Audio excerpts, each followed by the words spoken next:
본능 심리탐구.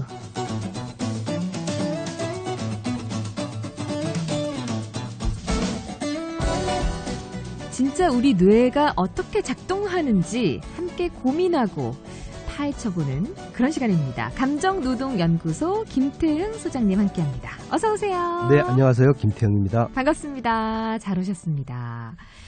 이 본능 심리 탐구에 대해서 많은 분들이 이런 이야기들이 있었구나. 우리 내면에 있었던 어떤 비밀들을 좀 풀어 헤치는 시간인 것 같다라고 아주 긍정적인 반응들을 보내주시고 계십니다. 고맙습니다. 네. 오늘은 어디서부터 이야기를 또 시작을 해볼까요? 오늘은 그 남자와 여자의 성에 대해서 한번 아주 진한 이야기를 좀 찐한 이야기요? 해보고자 합니다. 네. 수위를 잘 조절해 주셔야 되는데. 네. 사실은 뭐 수위보다도 오늘 할 얘기는 굉장히 어려운, 과학적으로는 좀 어려운 이야기예요. 네. 발생학이라는 학문을 이야기할 건데 네. 너무 걱정하지 마시고요. 제 주특기가 어려운 거를 아주 쉽고 재미있게 말씀드리는 게 이제 주특기입니다. 네. 그러면 어디부터 그러면 문을 열어볼까요? 사실은 이 이야기는 어디까지 연결이 되냐면요. 다음 차에 진행될 이야기에 사실 그 요즘 화제가 되고 있는 양진호 회장님의 폭행 문제.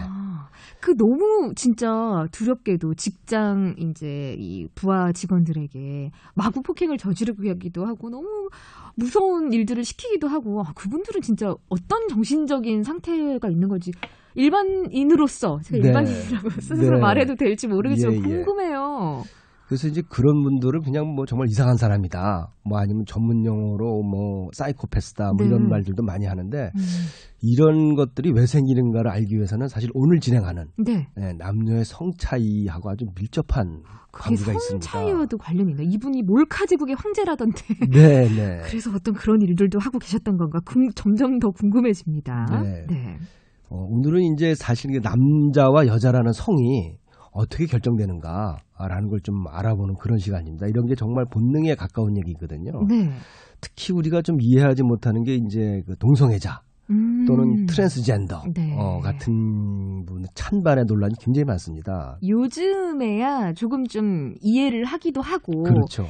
인정을 해주어야 한다는 목소리가 있긴 하지만 뭐 몇십 년 전만 해도 정말 아주 강하게 질타를 하는 목소리가 높았고 또 뭐 가족분들조차도 이해하지 못하는 상황에서 아무나 많은 고통들을 좀 겪으셨다는 이야기들을 많이 들었어요. 중요한 얘기는 그걸 왜 인정해야 되는지 또 왜 인정하지 않아야 되는지 논리적으로 또는 과학적으로는 전혀 토론이 없이 그냥 자기의 믿음과 소신만 가지고 이야기를 하고 있더라고요. 여러 방송에서 보면은.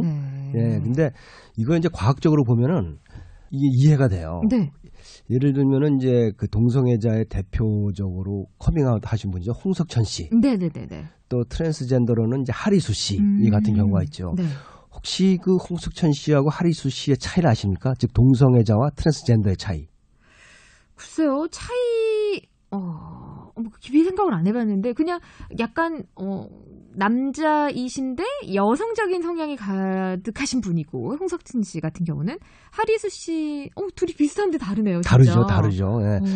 여기에는 이제 성 정체성과 성 지향성이라는 문제가 있어요. 한 분은 완전히 여성으로 탈바꿈을 하고 싶어 하신 분이고 하리수 씨는 홍석천 씨는 남성이긴 하나 그냥 남성을 사랑의 대상으로 삼는 뭐 요게 다른 건가요? 그렇습니다. 그러니까 성 정체성은 자신의 성을 뭘로 느끼느냐. 그러니까 뭐 육체는 남자로 태어났지만 여자로 나는 여자야라고 느끼는 사람이 있어요. 하리수 씨 같은 케이스가. 그렇죠. 아니면 여자분도 그런 분이 있어요. 최근에 그 개봉한 영화 중에 이제 About Ray라는 영화가 있는데 거기는 이제 여자로 태어났는데 자기가 이미 4살 때 자기의 그 육체적인 성과는 별도로 남자라고 스스로를 느껴지고 인식하고. 이제 남자로 성전환 수술을 하기 위한 그런 영화도 하나 우리나라에 소개된 적이 있었는데요. 네.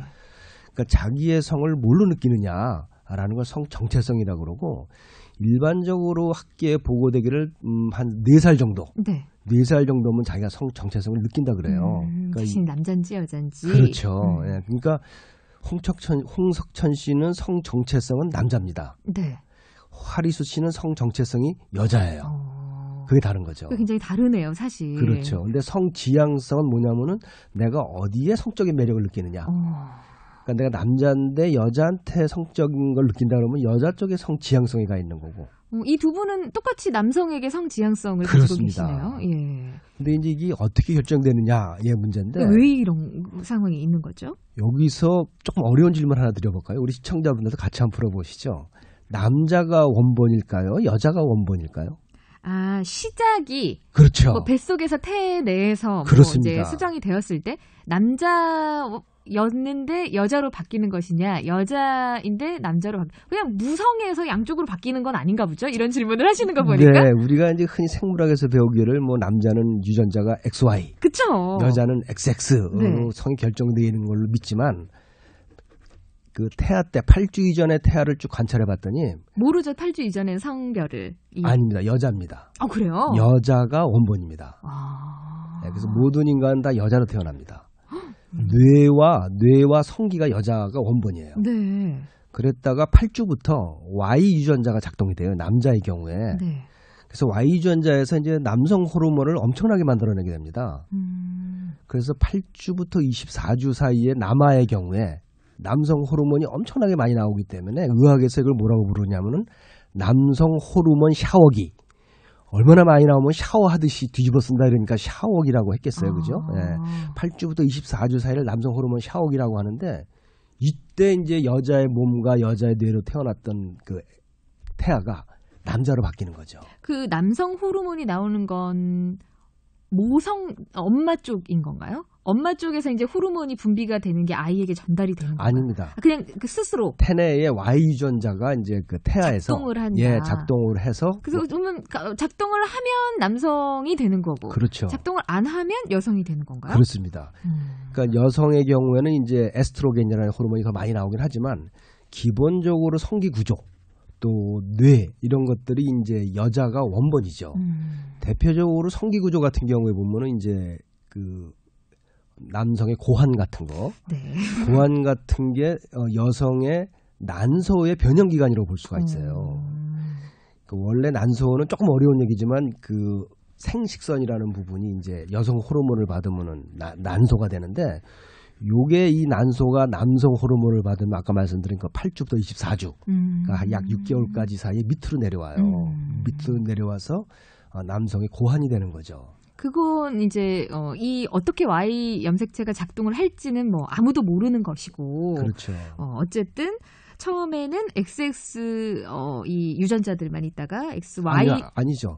XXXY 그대로 있는데 8주까지는 다 이 기본 구조가 여성의 몸이라는 거죠. 여성의 몸과 여성의 뇌였다가 Y 유전자는 8주 때부터 하는 일이라고는 남성 호르몬을 만들어내는 일만 한다는 거죠. 그러면 이 호르몬과 관련해서 네. 이런 성 정체성이나 성 지향성이 좀 차이가 생긴다는 말씀이신 그렇습니다. 건가요? 근데 슬프게도 이제 엄마 뱃속 자궁 환경이 사람마다 다 틀리죠.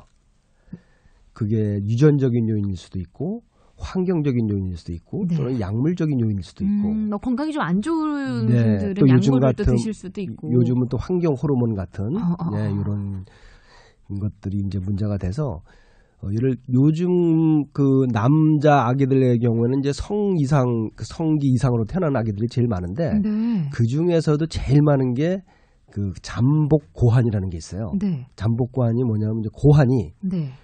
그 밑으로 다 내려와야 되는데 다 내려오지 않고 뱃속에 있는 거죠. 잠복해 있는 거죠. 그러니까 난소가 남성 호르몬을 받아서 밑으로 내려와서 남성의 고환이 돼야 되는데 이게 뱃속에 그냥 잠복해 있는 거예요. 이걸 실제로 잠복 고환이라고 그래요. 그래서 네. 두 개 다 잠복하는 경우도 있고 하나만 잠복해 있는 경우도 있고. 그거는 이제 Y 염색체가 충분히 어떤 남성 호르몬 샤워를 못해 그렇죠. 한 결과인 건가요? 예, 그렇죠.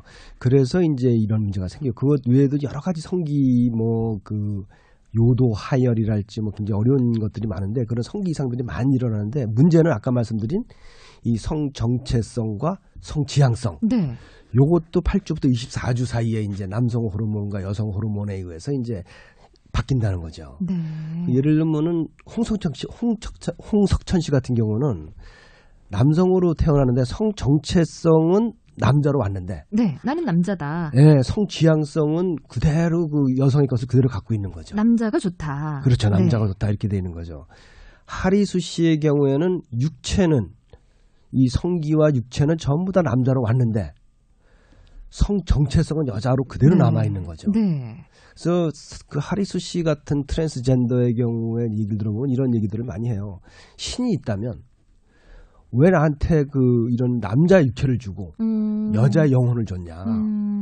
그리고 이건 내가 뭐 커서 영향을 받은 것도 아니고 나는 서너 내가 살 그렇게 때 되고 싶었던 것도 아니고. 그렇죠. 예, 바꿀 수도 없고 서너 살 때 그런 걸 내가 알았다라고 이제 그렇게 이야기를 하죠. 그래서 저는 그런 생각을 해요. 만약에 신이 인간을 만들었다면 뱃속에서 결정된 거기 때문에 동성애자나 트랜스젠더도 신이 만든 게 아니냐. 뭐 이런 생각도 하게 돼요.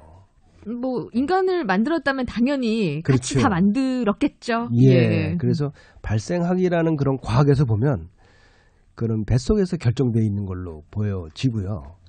그러니까 트랜스젠더는 정확하게 수술을 한 사람이 트랜스젠더가 아닙니다.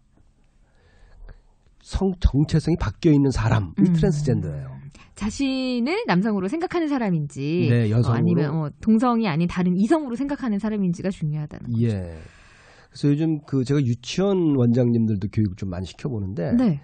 특히 그 유치원에 이제 4살, 5살 된 여아, 남아의 경우에 성 정체성의 혼란을 겪는 아기들이 많다 그래요. 아, 그래요? 네, 예전보다 많이 늘었다 그래요. 근데 이제 부모들은 이게 성 정체성이라고 생각을 안 하고 이게 성교육이 잘못됐다. 뭐 이렇게 생각을 해서 자꾸만 성교육을 시키려고 하는데 그러니까 교육이나 환경적으로 이제 태어난 이후에 교정을 하는 것이 사실은 쉽지 않다는 말씀이신 거군요. 그렇죠. 이게 자꾸만 교정이 안 되고 그러니까 이제 병원 가서 진단을 해보면은 성 정체성이 바뀌어 있는 경우가 왕왕 있다라고 이야기를 하죠. 네. 여아 같은 경우에 보면은 그 성 정체성이 바뀌어 있는 그러니까 성 정체성 남아인 경우에 보면은 예를 들면 막 자기 성기를 노출하려고 하고, 그러니까 부모가 이제 여자는 그러면 안 된다 막 얘기를 해도 전혀 왜냐하면 자기 성기가 자기 걸로 안 느껴진다는 거예요.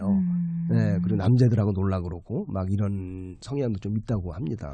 이런 건 어떻게 좀 뭐 이제 지금까지 해결을 할 수 있는 방법들은 아직 뭐 연구가 되고 있는 건 없나요? 제가 봐서는 그게 엄마 뱃속에서 결정된 거기 때문에 그냥 그대로 인정하고 넘어가야 되는 게 아닌가 이런 생각이 들고 모든 남자는 사실은 그런 동성애자나 트랜스젠더의 과정을 거쳐서 남자가 된 거거든요. 엄마 뱃속에서. 그 과정이 있었는데 그렇죠. 예, 호르몬이 얼만큼 그 호르몬에 노출이 됐느냐에 따라서 또 달라지는 것이니까. 그렇죠. 그래서 저도 이제 이런 걸 몰랐을 적에는 어떻게 저런 사람이 있을 수 있을까라고 생각을 했지만 제가 공부를 해보고 나서는 이거는 인정을 해줘야 되는 부분이구나 라고 이제 알게 된 거죠. 그래서 이 동성애자와 트랜스젠더는 이렇게 명확하게 좀 틀립니다. 발생학적으로 살펴본 어떤 네. 남성과 여성의 성 차이에 대해서 한번 이야기를 나눠봤습니다. 이렇게 또 성별이 구분지어지는구나 생각이 되고 좀 재밌게 느껴졌어요. 신기하고. 네. 그런 거 봐서는 옛날에 이제 한약으로 막 남아로 태어났는데 여아로 태어났는데 막 남아로 바꾸는 뭐 그런 한약을 지어준다는. 있거든요. 지금도. 왜냐하면 네. 엄마 아빠분들은 이제 또 그 위의 세대 할아버지 할머니로부터 또 여러 가지 뭐 압박을 받기도 하고 그러면 아들 낳는 방법으로 이런 게 있다더라 뭐 민간요법 한약 뭐 이런 게 있는데 어쩌면은 그런 게 진짜 좀 효과가 있을 수도 있겠네요. 지금 봐서는 그렇게 보입니다. 그러니까 Y 유전자의 발현을 억제하고 호르몬 조절을 바꿔버리는. 그러면 여성 아이가 태어날 수 있는 거고. 그렇죠. 또 Y 유전자가 좀 더 이렇게 활동할 수 있는 어떤 환경을 뭐 뱃속이든 뭐 그렇죠. 방법이 예. 만들어진다면 진짜 미래에는 남녀 성을 진짜 원하는 대로 뭐 이렇게 할 수 있는 뭐 그런 시대도 올 수 있지 않을까 싶은데요. 지금 대표적인 그 폐해가 이제 환경 호르몬이죠. 환경 호르몬이 대표적으로 성 호르몬하고 아주 유사하거든요. 여성 호르몬 또 남성 호르몬하고 우리가 플라스틱이나 샴푸나 뭐 여러 가지들을 섭취하는데 이게 이제 태아한테 직접적 영향을 미쳐서 아이들의 이제 성 정체성이나 성 지향성이나 성기 이상이나 이런 것들이 많이 발생을 한다 그러죠. 그게 어떻게 보면 옛날 한약의 원리와 같다라고도 볼 수가 있는 거죠. 그렇다면 우리가 좀 더 주의를 해서 우리 네. 주변의 어떤 환경 호르몬 물질들을 좀 억제할 필요도 있을 것 같고요. 또 어떤 성에 관해서 좀 너무 편협하게 사고를 하기보다는 어떤 식으로 발생했는지를 좀 한 번 더 생각해 보면서 또 배려할 수 있는 마음도 가져보면 어떨까 하는 생각을 해봅니다. 오늘 또 어떻게 남녀로 변해가는 건지 확실하게 알게 됐네요.